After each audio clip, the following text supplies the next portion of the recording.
The Galactic Assembly Hall stretched across 17 kilometers of pure crystalline structure, floating in the neutral space between three major star systems.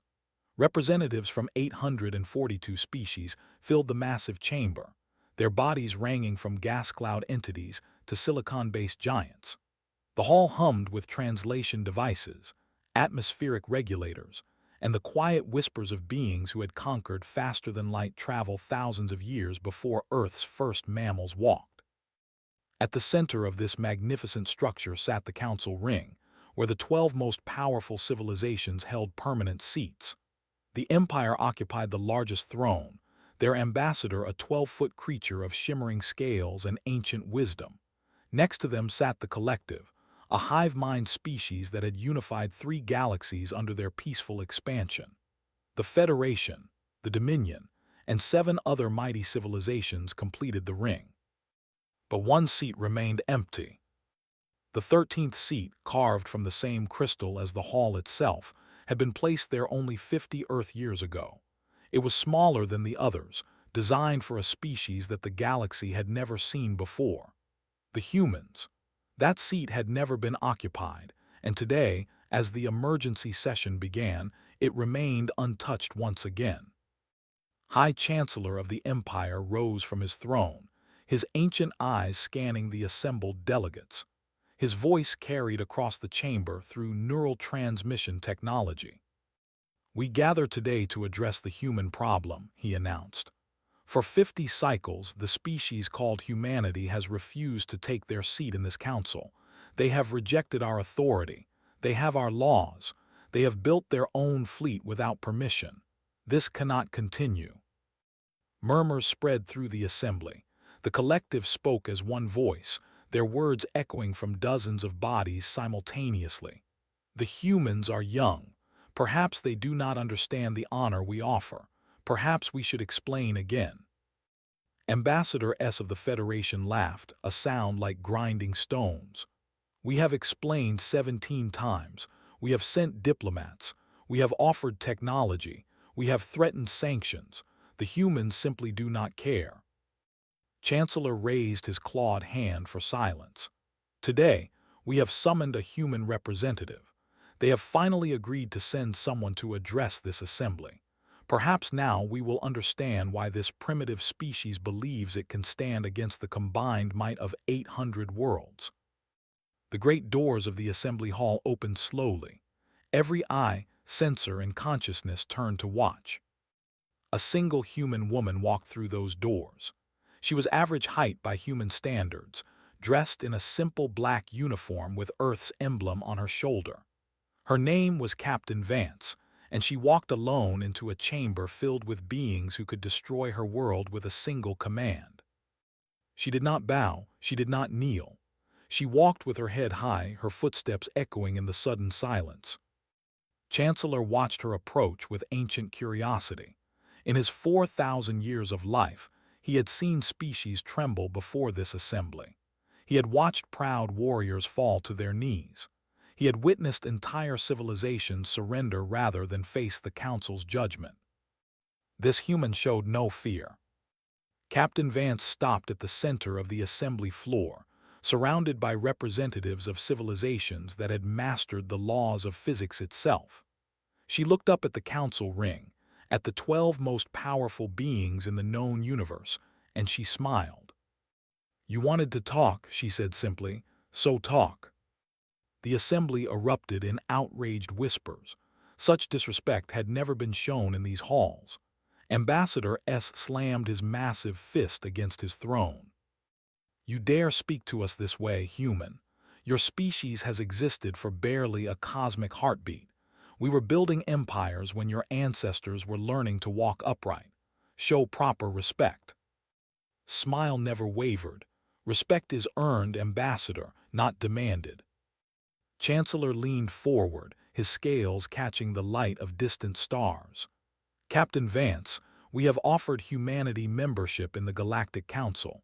We have offered you protection, technology, and a place among the stars. Why do you refuse?" Looked around the massive chamber, taking her time before answering. "Chancellor, when your scouts first found Earth 50 years ago, What did they report? The Chancellor's eyes narrowed. They reported a primitive species that had barely reached their own moon. They reported dangerous levels of aggression. They recommended careful observation. Careful observation, repeated. And when we started building our own ships, when we reverse-engineered the technology from the wreckage your scouts left behind, what happened then? The collective answered, their unified voice cold. We offered partnership. We offered to guide your development. We offered you everything. You offered us chains wrapped in silk, said, her voice carrying across the silent chamber. Your partnership comes with conditions. Your protection comes with surrender. You wanted us to join your council, but you also wanted us to limit our fleet. You wanted us to open our borders to your inspection. You wanted us to accept your laws without representation in making them. Chancellor spread his hands. All species accept these terms. It is the price of galactic civilization. Order must be maintained. Reached into her pocket and pulled out a small device. Every weapon in the chamber instantly targeted her, but she simply pressed a button on the device.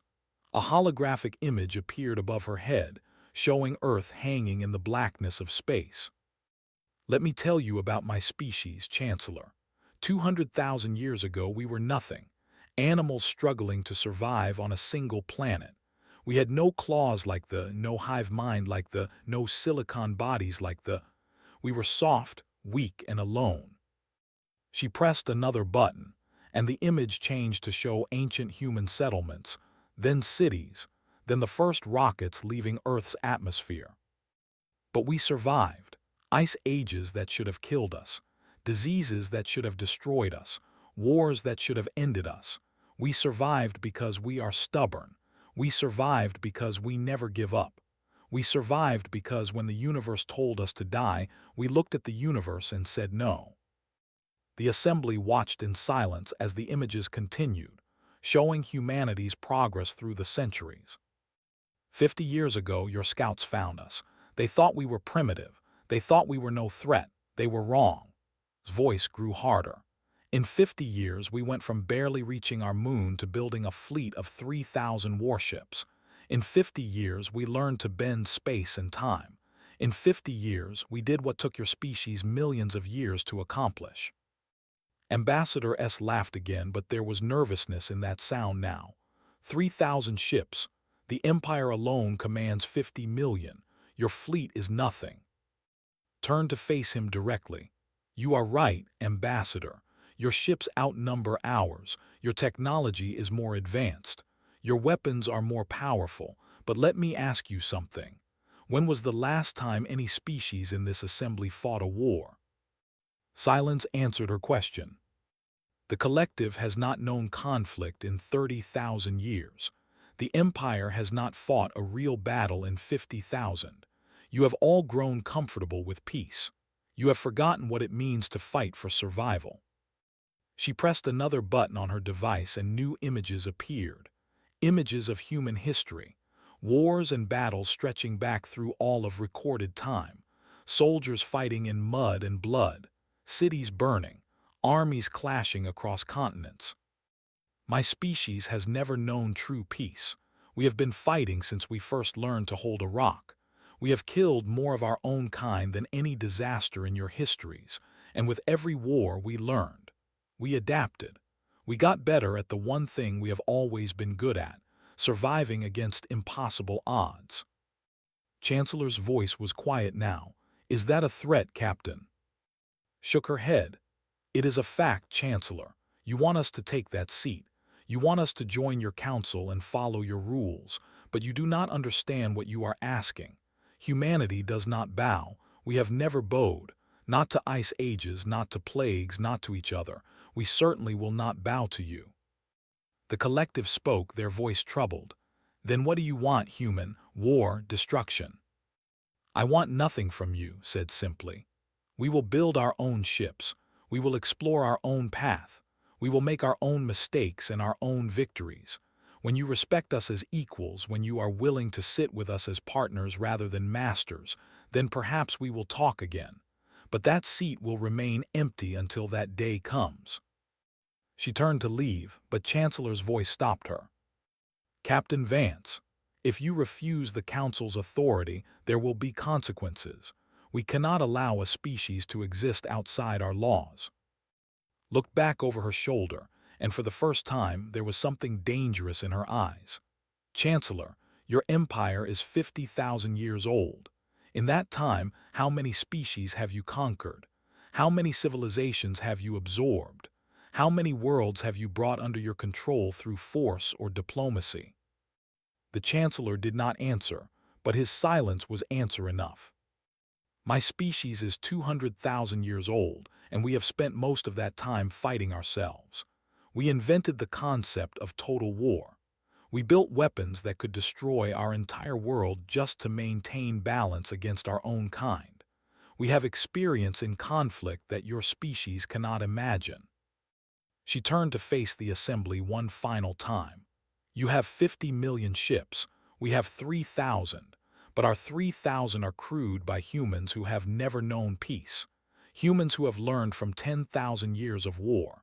Humans who will fight to the last breath because that is what we do. That is what we have always done. The chamber was completely silent now. Even the translation devices seemed to have stopped their quiet humming. You can try to force us to join your council, continued.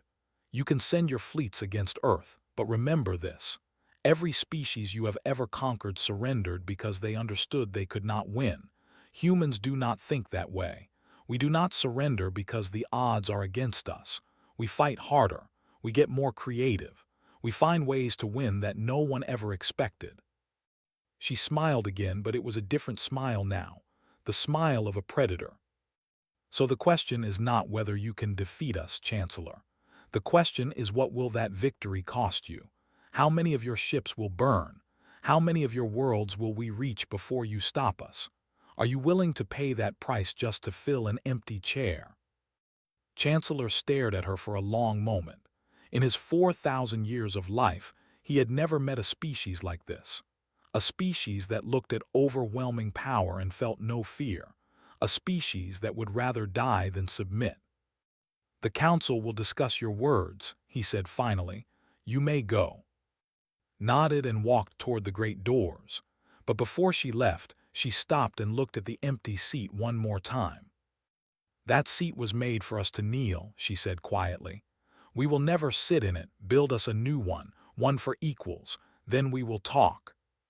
She walked out of the assembly hall, leaving 800 species in stunned silence. An Earth seat remained untouched. Outside the assembly hall, Captain Vance boarded her small shuttle and began the journey back to Earth. Behind her, the greatest powers in the galaxy were already arguing about what to do with humanity. Some called for immediate military action. Others counseled patience. The collective suggested deeper study of this strange species.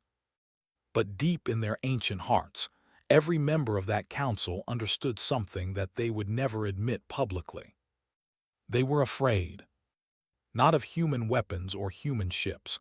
They were afraid of what they had seen in that human's eyes, a fierce determination that transcended logic, a willingness to fight against any odds, a refusal to accept defeat that bordered on madness.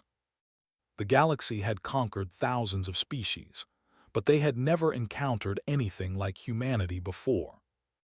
And somewhere deep in space, the first human colony ships were already launching toward distant stars. They were not waiting for permission.